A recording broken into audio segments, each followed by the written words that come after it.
Depuis quelques semaines, 19 nouveaux pensionnaires sont arrivés au parc animalier de Sainte-Croix. Ce sont des lémuriens issus de 3 espèces différentes. Ils ont été introduits dans une volonté de biodiversité. Notre reporter Johanna Skimizi a littéralement tombé sous le charme de ces animaux. Les travaux sont bientôt finis à Sainte-Croix. Dès samedi, les 19 lémuriens fraîchement débarqués de différents parcs européens pourront profiter de l'île qui leur est dédiée. Si ces petits primates originaires de Madagascar sont arrivés dans notre région, c'est dans un souci pédagogique et non dans un but de reproduction, puisque tous ces lémuriens sont des mâles. Cette introduction s'inscrit dans le parcours pour enfants Mission Biodiversité, créé l'année dernière.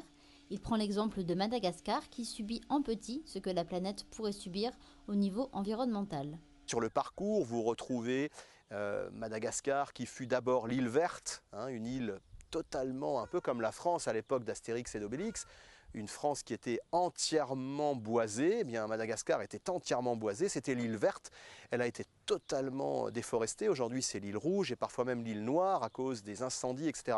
Donc nous présentons ça, grandeur nature, les enfants ont un parcours, ils découvrent ce qui fait l'équilibre de la planète et ce qui peut faire disparaître les animaux.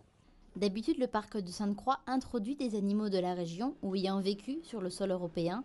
L'apparition de ces 19 lémuriens est donc une surprise, mais en aucun cas un tournant dans la politique du parc. Il s'agissait d'une diversification, il s'agissait de véritablement mettre le doigt sur quelque chose de spectaculaire et surtout qui pose une vraie problématique de conservation. Mais ce n'est pas un tournant, c'est bien une exception. Les lémuriens font partie de la famille des primates. À Sainte-Croix, nous avons des makikata, des lémures à ventre roux et des varirous. Ils mangent principalement des fruits, des légumes et des feuilles, selon les espèces. Pour s'occuper des 19 pensionnaires de Sainte-Croix, un petit moment d'adaptation a été nécessaire aux équipes animalières. Les lémuriens, c'est assez délicat à s'en occuper, parce que déjà, en captivité, on a des problèmes souvent d'obésité. Donc par exemple, pour tout ce qui est quantité de nourriture, c'est pesé au gramme ou à la dizaine de grammes près chaque jour. Il y a également tout ce qui est partie sanitaire, mais ça c'est valable pour toutes les espèces en captivité, où ils ont eu un mois de quarantaine pour éviter justement, pour s'assurer en faisant des tests au préalable qu'ils n'avaient pas de maladie en particulier. Et puis nous, de toute façon, en permanence, on doit avoir des règles d'hygiène. L'île aux lémuriens sera inaugurée samedi.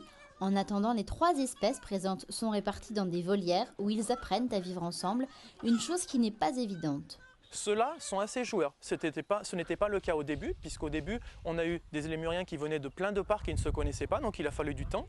Maintenant que le groupe, on peut considérer, est soudé, effectivement, on voit apparaître des jeux.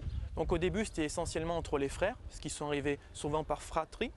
Et puis maintenant, on voit apparaître des jeux qui n'étaient pas au début, entre individus qui ne se connaissaient pas. Donc ça, pour nous, c'est un signe de bien-être de l'animal. Mon dernier morceau.